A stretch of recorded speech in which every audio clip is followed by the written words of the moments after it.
En hier is ons weer op MK Flits. Dis nog 'n week wat verby is, so kom ons kyk na jou nuusstories van die week.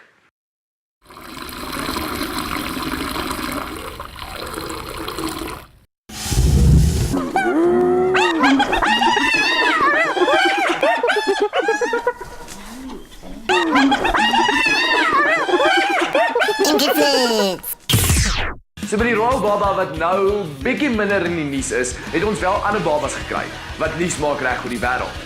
In Pakistan het hulle weergawe van die show The Price is Right gevat en 'n baba as een van die pryse weggegee. Die baba is gevind op 'n vullishoop en toe die mense besluit om hierdie baba nou 'n kommersiële prys te maak en dit vir ouers te gee wat nie kan kinders kry nie en dan kan hulle baba wen op 'n show. Dan in my kop, shows soos I Never Knew I Was Pregnant maak net nooit in my lewe sin nie. Hoe weet jy nie daar's 'n baba binne in jou nie? I was rather shocked. There's no way that I can be pregnant. Dit het wel weer in Engeland gebeur dat 'n vrou dokter toe gegaan het omdat sy verskriklike erge maagpyn gehad het. En 15 ure later is die maagpyn weg en sy is 'n kindryker. Magic. En die baba wat die grootste nuus gemaak het, is 'n vrou wat geboorte geskenk het aan 'n baba wat 6 kg weeg. 6 kilogram. Wow. As jy 'n foto van die baba sien, sal jy sien die baba is amper dieselfde grootte as Dr. Evil van Austin Powers Fall. Hoe sy dit reg gekry het, weet ek nie, want hierdie geboorte was normaal. En dan laastens, die babas in die musiekindustrie vat gewoonlik tyd om bo uit te kom, maar nie Matthew Mole nie. Hey. Hy is nou al vir so 2 jaar 'n bekende gesig op alle stages en nou is hy ook die eerste Suid-Afrikaanse kunstenaar wat nommer 1 behaal het op ons local iTunes chart. It's always daunting coming on stage after Matthew Mole because he's spectacular. If we were good enough, we'd cover one of his songs. I love Matthew Mole, he's amazing. Matthew Mole is pretty much our best friend ever. It's so sincere. So much love. Matthew Mole is the nicest guy ever. Hi, I'm Matthew Mole, and we're sowing the seeds. Baie geluk Matthew, ons is almal moeë trots op jou en wel gedaan. I'm Matthew Mole. I don't know these guys. They seem like nice people, but I don't think I'd like to be associated with them, so don't listen to anything they just told you. Nou, ons almal weet dis winter en dis nie regtig bikini weather nie. Ek dink Ed Shortstraw moet 'n sang maak vir die winter genaamd Beanie Weather. Kom ons wees nou maar eerlik, niemand wil regtig swemklere dra in die winter nie. Maar ons het hulle gekry terwyl die son nog geskyn het, en het ons bietjie met hulle gaan praat. We need a definition from you guys. What exactly is bikini weather? One word from each of us. Beachy. Bibbies. Mermaid. Bikini. Reese Witherspoon. Polka dots. Most of the people in the band don't understand the concept of one word.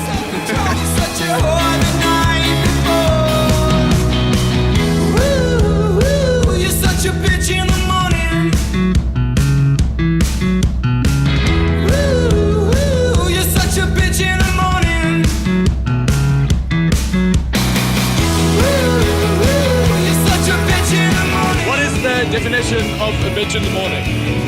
Hangovery. Tampon. STD. Alistair. What a...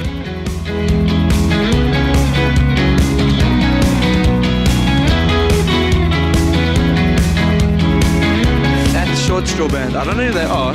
At Short Straw Band. Follow them on Twitter. I don't like them though, guys. That was a lot of fun. So MK is nou al vir 'n week lank op ons nuwe platform en jy het gesien Tamara Day doen dit, Jack Barrow doen dit, Franja van Cooke doen dit, Karen Zoy doen dit en selfs Greg Carlin doen dit. Hulle almal sê MK is die dood. En nou doen ek dit ook.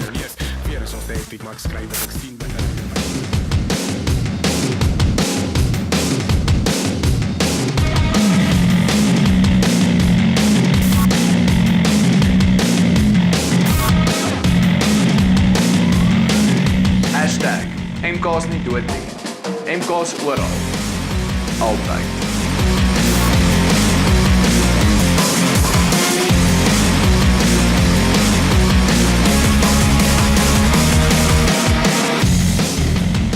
Hi, ek's Jordaan.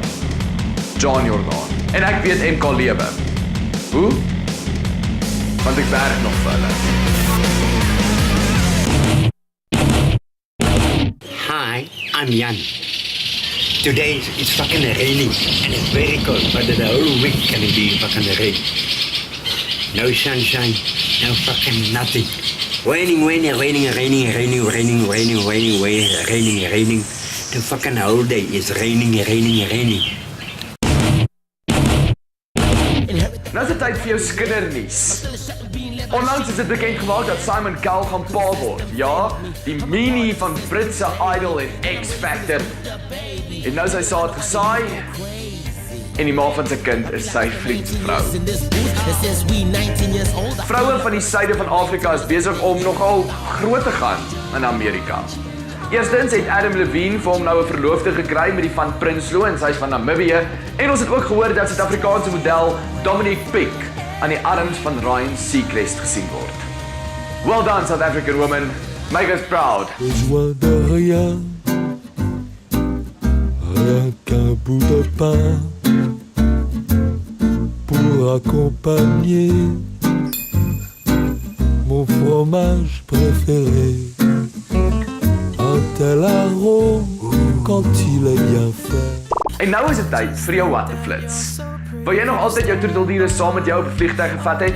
Wel dan moet jy dalk die raad volg van 'n man in Japan. Ja, ek weet ek kry. Hy het onlangs sy pet skilpad op die vlug saam met hom gevat deur die skilpad in disguise as 'n burger van KFC. Hy het blaarslaai en tamatie en alles tussen die dop gesit en die dop was die ban en hy het dit in 'n leefboks by KFC gesit. Toe hy deur die douane gaan, toe sien hulle iets is nie lekker nie en toe vang hulle hom uit. Toe moes hy nou maar sy lifeline gebruik en 'n vriend bel en vir die vriend vra of hulle nie asseblief na sy skilpad kan kyk nie, want hy kan nie die skilpad op die vlug vat nie. So like, subscribe, comment, doen jou ding en as jy enige van ons vorige MK flitse gemis het, klik net hier en kyk dit. Dis so maklik soos dit. En as ons jou sien by op die koppie, kyk na jouself want jy wil nie 'n foto of 'n videoklip van jouself sien waar jy nie op jou beste lyk nie. So Snoekie gewoonlik doen. Maar tot dan sien ons jou by die klein bar.